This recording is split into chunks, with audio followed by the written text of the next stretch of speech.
Hello friends, welcome to my YouTube channel. तो आज के इस वीडियो में हम बात करेंगे सेल प्रमोशन के बारे में। ये आपका प्रमोशन मिक्स का एक टूल है और ये मार्केटिंग की यूनिट नंबर 4 के अंदर आपका आता है। तो सबसे पहले आता है आपका सेल प्रमोशन की डेफिनेशन के बारे में। The words promotion is drive from the Latin word promovere which means to move forward और टू पुश फॉरवर्ड। तो प्रमोशन का मतलब क्या होता है, ये आपका एक लैटिन वर्ड से निकल कर आता है प्रोमोवेरे, जिसका मतलब है टू मूव फॉरवर्ड, मतलब आगे को बढ़ना, या फिर टू पुश फॉरवर्ड, आगे की तरफ धक्का देना। तो ये आता है आपका सेल प्रमोशन की डेफिनेशन के अंदर। Sale promotion is the combination of two words. अब जो हमारा सेल प्रमोशन है तो ये आपका कॉम्बिनेशन है दो वर्ड्स का, जैसे कि आपको समझ ही आ रहा है नाम से, सेल्स प्लस प्रमोशन। तो सेल्स मतलब किसी भी चीज़ को बेचना, और प्रमोशन के अंदर आता है कि अब आपने बेचना ही नहीं है सिर्फ, उसको एक आगे की तरफ उसको एक पुश भी करना है जिससे कस्टमर्स उसको परचेज करें। Sale promotion method aims to capture the market and increase the sale volume. Sale promotion के मेथड्स के अंदर क्या होता है, इसका एम होता है कि वो मार्केट को ज़्यादा से ज़्यादा कैप्चर कर सके और सेल वॉल्यूम को यहाँ पर इंक्रीज कर सके। Sale promotion is referred to the promotional activity other than personal selling, advertising, publicity, which stimulate consumer purchasing and dealer effectiveness. तो सेल प्रमोशन एक ऐसा प्रमोशनल एक्टिविटी है जो मतलब बिल्कुल ही अलग है पर्सनल सेलिंग से, एडवर्टाइजिंग से, पब्लिसिटी से। ये इन सब से बिल्कुल अलग आती है आपका सेल प्रमोशन।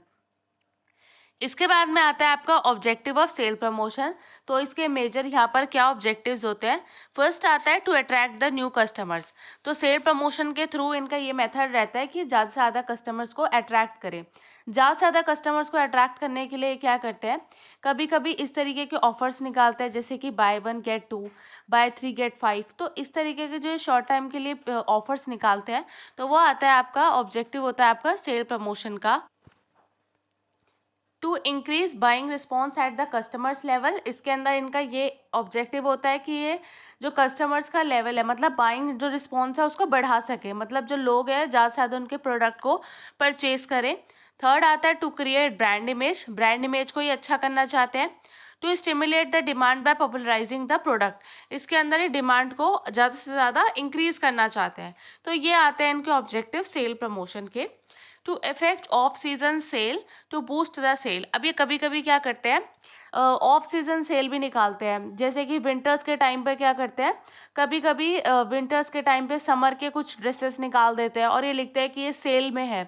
तो ये सारा आता है इनका सेल प्रमोशन के अंदर। To remote customers dissatisfaction. तो इनका ये होता है कि ये रिमूव कर सके, मतलब कस्टमर्स जो है उनसे डिससेटिस्फाई ना हो, सेटिस्फाई ही रहे। तो ये आता है इनके ऑब्जेक्टिव्स।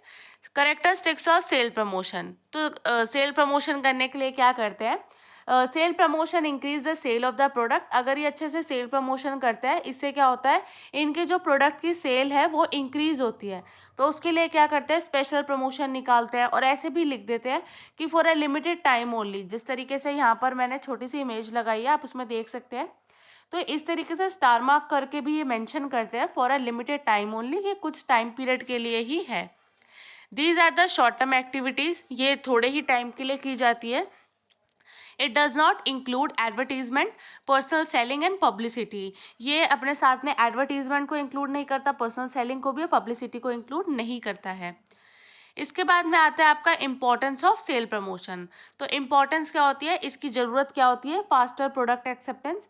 तो अगर हम प्रमोशन अच्छे से करते हैं तो जो हमारे कस्टमर्स हैं वो हमारे प्रोडक्ट को एक्सेप्ट करना, जल्दी से वो एक्सेप्ट करने लगते हैं। Difference between producer and consumer. अब सेल प्रमोशन से हम यहाँ पे डिफ्रेंशिएट कर सकते हैं प्रोड्यूसर और कंज्यूमर के बीच में। इंटेंस कंपटीशन, आगे जो आने वाला कंपटीशन है हम उसको फेस करने के लिए भी सेल प्रमोशन जो है वो काफ़ी ज़्यादा हेल्पफुल रहता है।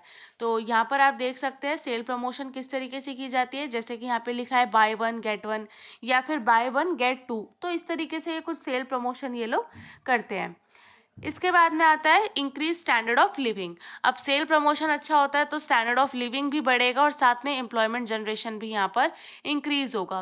इसके बाद लास्ट आता है आपका ट्रैफिक बिल्डिंग। मतलब ट्रैफिक बिल्डिंग मतलब जितना भी आपका कंपटीशन है उसमें से आप आगे निकल कर आओ, तो वो आता है आपका ट्रैफिक बिल्डिंग के अंदर। तो ये आता है आपका इम्पोर्टेंस। इसके बाद में आता है method for consumer sale promotion. तो मेथड्स के अंदर आता है सैम्पल। अब ये किस तरीके से कौन कौन से मेथड का यूज़ करते हैं, तो इसके अंदर आता है सैम्पल। सैम्पल में क्या होता है, ये कुछ आपको टेस्ट करने के लिए बोलेंगे कि ये सिर्फ सैम्पल प्रोडक्ट है, आप एक बार इसको यूज़ करो, तो इसके अंदर आएगा सैम्पल। कूपन्स, कूपन्स के अंदर आता है जैसे कि आपने कोई लकी ड्रॉ करा और उसके अंदर कुछ कूपन मिला कि आपको ये कूपन मिला है और ये इस टाइम के लिए ही वैलिड है, तो ये आता है आपका कूपन। थर्ड आता है डेमोन्स्ट्रेशन, जिसके अंदर ये बताते हैं कि आपको किस तरीके से इसको यूज़ करना है। इसके बाद में आता है कॉन्टेस्ट। कॉन्टेस्ट मतलब कुछ इवेंट करवाता है जिसके अंदर कोई कॉन्टेस्ट आपको खेलना पड़ता है, उसके बाद में वो कुछ लकी ड्रॉ टाइप उसके अंदर वो निकलता है। फिर आता है आपका मनी रिफंड। तो ये कभी कभी क्या आता है, जब प्रोडक्ट अगर ठीक नहीं होता तो ये मनी भी रिफंड कर देते हैं, तो ये भी इनका मेथड के अंदर ही आता है। तो ये थे आपके टोटल मेथड, जिसके अंदर आप ये इमेज के अंदर भी देख सकते हैं। यहाँ पर आता है coupon, premiums, incentives, product sample, sponsorship, product placement, loyalty programme, point of purchase display and last is coupon. तो ये थे आपके method for consumer sale promotion. तो आज की वीडियो में बस इतना ही। अगर आपको मेरी वीडियो अच्छी लगी हो तो प्लीज़ लाइक करें, चैनल पे नए हो तो आप सब्सक्राइब करें और आप मेरी वीडियो को ज़्यादा से ज़्यादा शेयर करें। Thank you so much for watching.